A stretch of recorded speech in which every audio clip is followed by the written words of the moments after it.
वित्त वर्ष 2022 और 2023 को लेकर के वित्त मंत्री निर्मला सीतारमण ने आज आम बजट पेश किया है। कोरोना काल का ये दूसरा बजट है जब ये लोगों की उम्मीदों से जुड़ा है। काफ़ी लोगों को इस बजट से ढेर सारी उम्मीदें थी। बात करें अगर हम लोग युवाओं की तो वे रोजगार चाहते थे, तो वहीं जो व्यापारी थे वो व्यापार चाहते थे। साथ ही साथ टैक्स पेयर जो है वो कहीं ना कहीं इस चीज़ की उम्मीद में थे कि टैक्स कम होगा, या फिर अगर मैं घरेलू लोगों की बात करूं या मैं महिलाओं की अग्रहणियों की बात करूं तो वो भी चाहते थे कि कहीं ना कहीं उन्हें भी राहत मिले। लेकिन जब ये बजट आया तो ये बिल्कुल विपरीत था, क्योंकि ये बजट अगर कहा जाता है तो इस तरह से देखा जा सकता है कि ये पूरा डिजिटल बजट था और डिजिटल चीज़ों पर सरकार का ज़्यादा फोकस रहा। तो ऐसे में आम आदमी की क्या प्रतिक्रिया है, साथ ही साथ व्यापारियों का इस पर क्या कहना है, इसी को लेकर के आज हमारे सहयोगी ऋतिक और ऋषभ ने किया बाजारों का रुख और लोगों से जानी उनकी प्रतिक्रिया बजट पर। जैसा कि आप जानते हैं कि 2022 का बजट जो है आज आ चुका है, तो आज हम मौजूद हैं शीतला माता बाज़ार में और हमारे साथ मौजूद है शीतला माता बाज़ार के अध्यक्ष कपड़ा मार्केट के। सर, हम आपसे जानना चाहेंगे कि जो टैक्स आज बजट आया है उसमें टैक्स में कोई छूट नहीं दी गई है, इनकम टैक्स में, और साथ ही टैक्स स्लैब्स में कोई छूट नहीं दी गई है। और ये जो है दूसरा बजट है कोरोना काल के बाद और इतनी परेशानियों से आप निकले हैं, तो आपका क्या कहना है इसके ऊपर?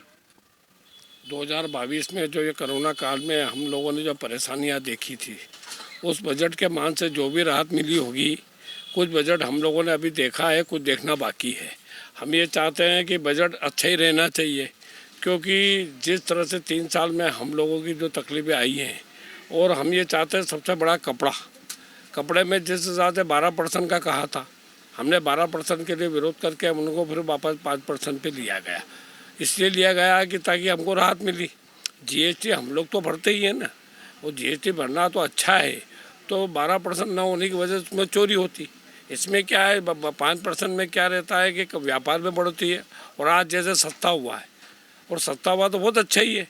इससे क्या है, बिजनेस में बढ़ने में हम लोगों को ग्राहकी बढ़ेगी, बिजनेस बढ़ेगा, ग्राहक बढ़ेंगे, बाहर का कस्टमर आएगा, और फिर कुछ कोरोना काल भी कुछ कम होते जा रहा है, तो उसमें भी परिवर्तन, क्योंकि आगे शादी ब्याह का भी लगन सरा भी अच्छी है कि व्यापार बढ़ेगा तो इसलिए कि हमको सहूलत अच्छी मिल जाएगी। मैं बहुत बहुत धन्यवाद देता हूं कि जिस तरह से व्यापार में अभी आज जैसे कपड़े में कम हुआ है, ऐसे बहुत अच्छी ग्राहकी का चलना चाहिए। हमें यही उम्मीद है कि आगे ऐसे ही चल। लेकिन टैक्स स्लैब्स में कोई छूट देखने को नहीं मिले, तो हम इस पर भी एक पॉइंट सर का लेना चाहेंगे। सर, टैक्स स्लैब्स में कोई छूट देखने को नहीं मिली है, तो इस पर आपका क्या कहना है? देखो, क्या है कि क्रिप्टो करेंसी की आय पर 30% टैक्स और 1% TDS भी इसमें शामिल कर लिया गया है, बताते हैं। और डिजिटल करेंसी शुरू होगी, 30% कर होगा, है ना। और आय पर भी ये निर्णय लिया जा रहा है। तब ये अलग अलग जैसे चमड़ा, कपड़ा, खेती सामान, हीरे के गहने, जूते, चप्पल, इलेक्ट्रॉनिक सामान सस्ते कर दिए गए। अब कितना सस्ता है ये तो अब 0% से 1%, आधा % ये तो अब उसके ऊपर निर्भर करेगा। अब शाम तक उसकी गतिविधि जो है शाम तक पूर्णतः मालूम पड़ेगी।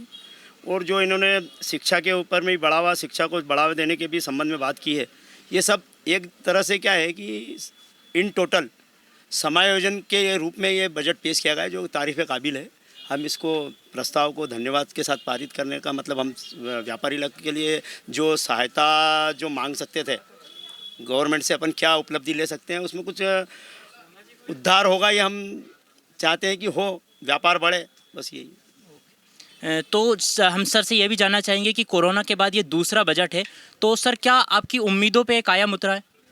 बिल्कुल कायम को उतरा है, तो अच्छा ही है ना सर, क्योंकि जिस तरह से जो समाधान हुए हैं उस तरह के अनुसार में अगर बजट अगर 2022 में अच्छा रहेगा तो हमारी उम्मीद तो बहुत आगे अच्छा ही रहेगा। व्यापार इसलिए बढ़ेगा कि ग्राहकी का जो मनोरंजन होना चाहिए, इसमें हम लोगों का कपड़ा वाला मामला जो है ना बहुत अच्छा रहना चाहिए। और हम ये चाहते हैं कि इस बजट के लिए 2022 में बहुत अच्छा रहेगा और आगे भी अच्छा चलना चाहिए। हम सर से भी जानना चाहेंगे कि इनकम टैक्स में कोई छूट, कोई बदलाव नहीं किया गया है, तो सर से हम ये जानना चाहेंगे कि क्या ज़रूरी था इस चीज़ पर छूट देना? ऐसा ज़रूरी तो नहीं था, पर अभी कपड़ा बाज़ार के लिए एक बहुत अच्छी पॉजिटिव खबर है कि कपड़ा मैन्युफैक्चरिंग यूनिट को 16,000 करोड़ का बजट किया है सरकार ने।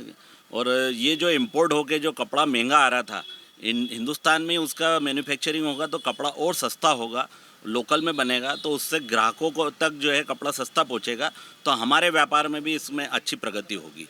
बजट में ये कपड़ा बाज़ार के लिए अच्छी सकारात्मक न्यूज़ है। हम सर से भी कुछ पॉइंट जानना चाहेंगे। सर, जैसे कि आप जानते हैं कि आज बजट आ चुका है, कोरोना के बाद ये दूसरा बजट है, तो जो कपड़ा व्यापारियों की परेशानी जो कोविड काल में हुई थी उसके बाद ये दूसरा बजट है, तो आपकी क्या अपेक्षा पे खरा उतरा है क्योंकि दूसरा बजट आया है कोरोना के बाद?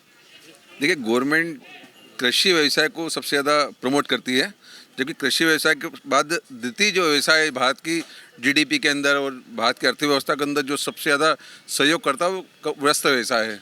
व्यस्त व्यवसाय की भारत में कोई सुनवाई नहीं होती है। हर गांव में, हर शहर में कपड़ा बनता है, लेकिन गवर्नमेंट को कोई भी सब्सिडीज़, गवर्नमेंट को कोई सब्सिडीज़ नहीं मिलती, व्यापारी को कोई समर्थन में नहीं मिलता। अभी इस बजट को लेकर हम एक ही बात बोल सकते हैं कि गरीबों को मिली सब्सिडी, अमीरों को मिला रिबेट, मिडिल क्लास को मिला टीवी देखने के लिए और गरीबों को मिला डिबेट। बस इतना ही बोल के हम लोग आपके साथ हैं।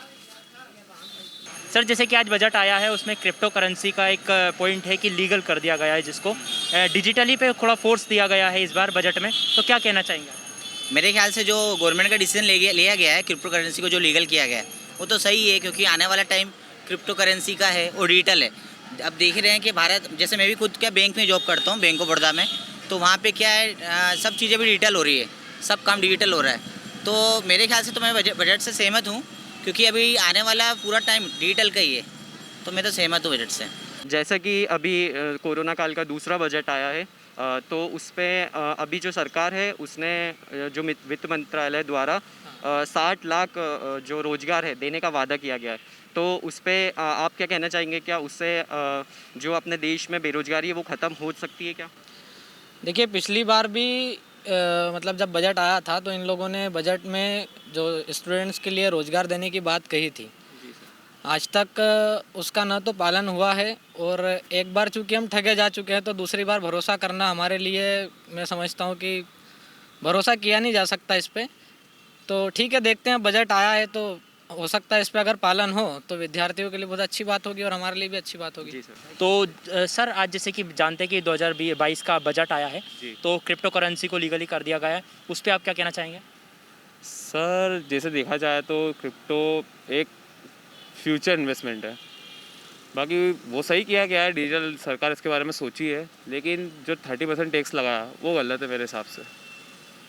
तो और सर, जैसे 60 लाख नौकरी देने का वादा भी करा है गवर्नमेंट ने, तो उसके ऊपर कुछ? सर, 60 लाख नौकरी से क्या होगा?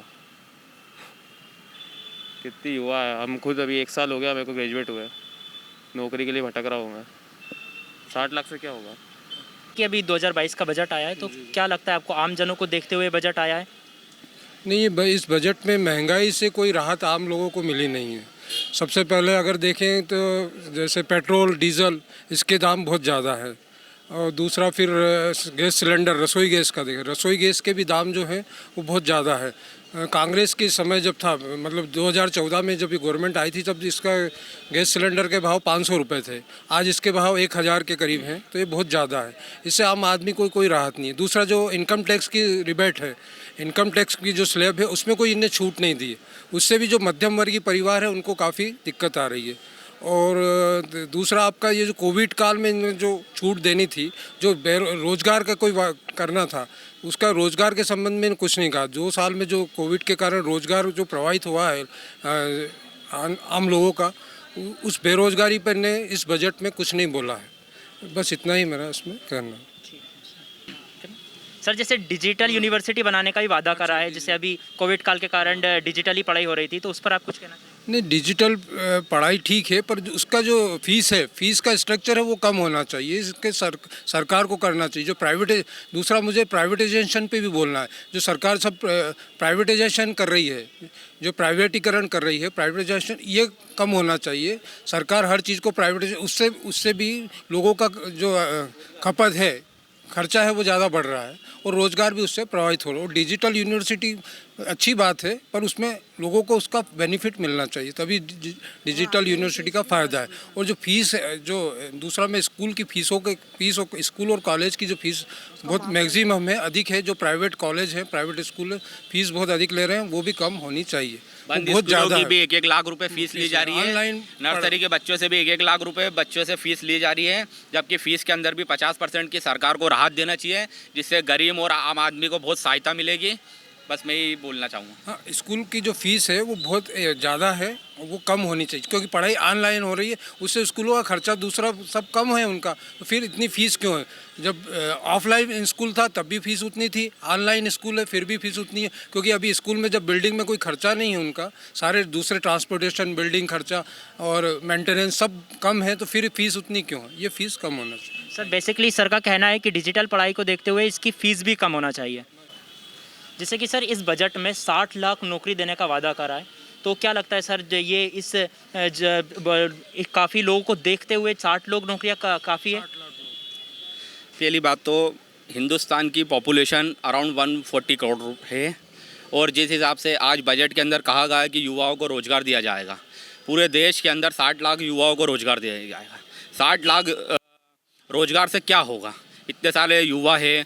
कोरोना के नाम पे भी बोला गया था कि आम आदमी को ये सुविधा दी जाएगी, ये सुविधा दी जाएगी, टैक्स में राहत दी जाएगी, लोन माफ़ किए जाएंगे, गरीबों की मदद की जाएगी। लेकिन 3 साल के अंदर कोरोना के नाम पे किसी भी तरह की कोई राहत और कोई आदमी को मदद नहीं दी गई है।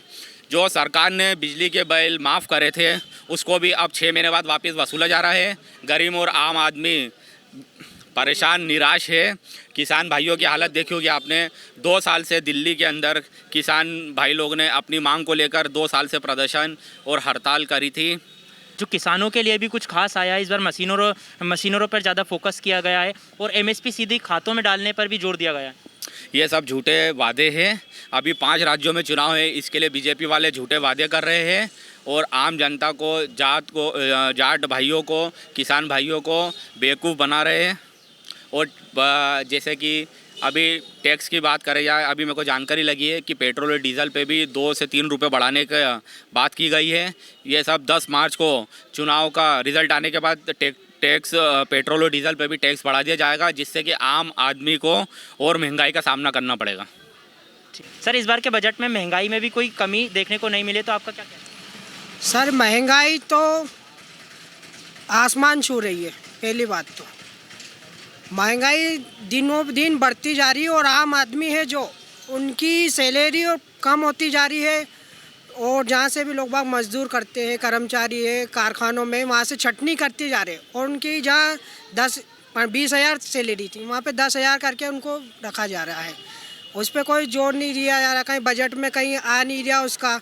और ये पेनल्टी जो पिछली बार कोरोना काल में जो छूट के वादे कर रहे थे कि भैया ये डिस्काउंट मिलेगा, ये छूट मिल जाएगी, आरटीओ से छूट मिल जाएगी, पर उन पे भी कोई टैक्स माफ़ नहीं करा, उन पे पेनल्टी लगा दी गई। जहाँ 1 लाख टैक्स था उनको 60,000 वो पेनल्टी लगा के 1,60,000 कर दिया गया। जबकि शासन चाहता तो टैक्स भरा लेता पर पेनल्टी तो माफ़ करता। इसका रोज़ देखने को मिलेगा, चुनाव आएंगे जब MP में। सर जैसे कि सर ने बताया कि महंगाई बढ़ती जा रही है और बेरोजगारी भी बढ़ रही है, तो ऐसे में आपका क्या कहना है? नहीं, महंगाई में सबसे पहले मैं खाद्य तेल की बात करूंगा। खाद्य तेल जब 2014 में शायद 60 या 65 रुपए किलो था, आज वो 140 के आसपास है। तो एक खाद्य तेलों का इनको सबसे पहले खाद्य तेलों का जो दाम है वो कम करना चाहिए।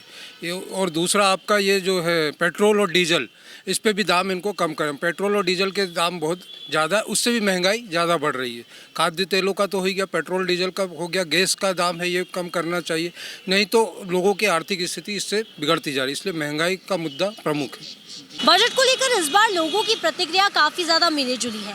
बात करें अगर हम लोग रोजगार की, तो सरकार ने 60 लाख रोजगार देने का वादा तो किया है, लेकिन अभी भी छात्रों को कहीं ना कहीं मन में असंतोष है, क्योंकि पिछली बार भी वादे तो ढेर सारे हुए थे, लेकिन अगर बात करूं मैं उसको हकीकत में कारागार साबित होने की, तो ऐसे बहुत कम वादे हैं जो हकीकत बने हैं। तो इस बार के बजट से लोगों को उम्मीदें थी, उम्मीदें कहीं ना कहीं पूरी भी हुई है और नहीं भी हुई है। टैक्स को लेकर के जो लोगों की उम्मीदें थी वो टूटती हुई सी नजर आई। कैमरा पर्सन गोल्डी के साथ मैं भावना जोशी, खबर मध्य प्रदेश के लिए। अगर आप ये खबर फेसबुक पर देख रहे हैं तो पेज को लाइक जरूर कीजिए। अगर आप ये खबर YouTube पर देख रहे हैं तो चैनल को सब्सक्राइब जरूर करें। ताज़ा तरीन खबरों को देखने के लिए बेल आइकन को दबाना ना भूलें।